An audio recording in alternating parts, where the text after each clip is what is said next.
Now that we know what we are trying to measure, whether a related party price is arm's length, we need tools to measure it.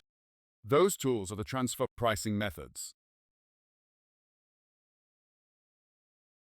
The OECD recognizes 5 transfer pricing methods divided into 2 categories: traditional transaction methods and transactional profit methods.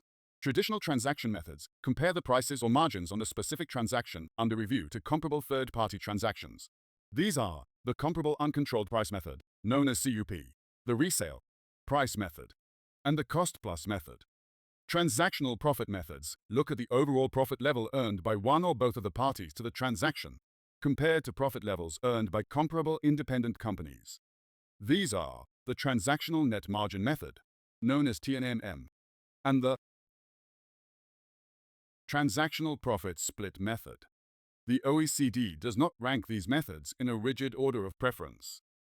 Instead, the guidance is to use the most appropriate method for the circumstances. However, there is still recognition that direct price comparisons, like the CUP, are generally more reliable if a good comparable exists. How do you select the most appropriate method? The OECD directs you to consider the nature of the transaction, the availability and reliability of comparable information, and the degree of comparability between the controlled and uncontrolled transactions. In practice, TNMM is by far the most widely used method, primarily because it is more tolerant of functional differences between the tested party and comparables. Direct price comparisons under the CUP method require a very high level of comparability and are therefore harder to apply except for commodity transactions.